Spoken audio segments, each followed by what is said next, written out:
نرسل سلاما حار باسمنا جميعا إلى جزيرة إمرالي.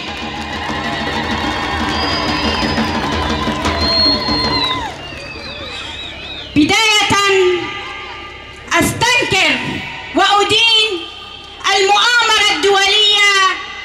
التي استهدفت جسد القائد عبد الله أوجلان ودخولها العام 26، وأستذكر شهداء حرية كردستان، وأخص بالذكر الشهداء الذين حولوا أجسادهم منارة حول القائد عبد الله أوجلان لحماية المشروع الديمقراطي بفكره وفلسفته، وأشعلوا نيران المقاومة رفضا للمؤامرة الدولية على القائد تحت شعار لن تستطيعوا حجب شمسنا. تلاميذ القائد عبد الله أوجلان أضرموا النار بأجسادهم من أجل الوقوف أمام هذه المؤامرة والتنديد بها. قائدنا القائد العظيم وبعد المؤامرة الدولية عليه أرادوا أن يقطفوا ثمار النضال، أن يقطفوا ثمار الثورة، مثل ما فعلوا وأجهضوا عشرات الانتفاضات، وأخص بالذكر انتفاضة الشيخ سعيد الذي في نفس اليوم أحيطت ودبرت المؤامرة. القوى الظالمية تريد دائما الوقوف أمام تطلعات الشعوب، والقائد كان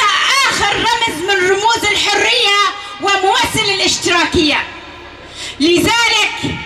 اختطفوا القائد عبد الله أوجلان وأحاكوا عليه مؤامرة دولية ليخطفوا ثمار الثورة. وددما كيدكو أمتذ دهيجانك مزندنا دلو حستما ليددا جبو داخيانيا ريبرتي ديتنا ريبرتي ودرفتن آزاديا ريبرتي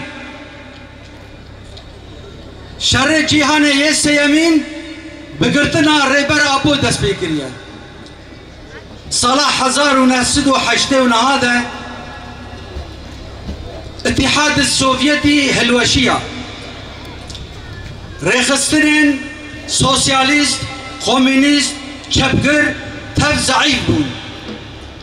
جريا جواكي دركتن و دولت جبوخا اساس گرتن دوی دمه ده امريكا انجليز و اسرائيل گوتن ديروك بداويد بو و سيستما سرمایه‌دار سيستما رأس المال سيستما داوية ام تبجي بهيجانك مازل لهفيا داخيانيا سروقاتين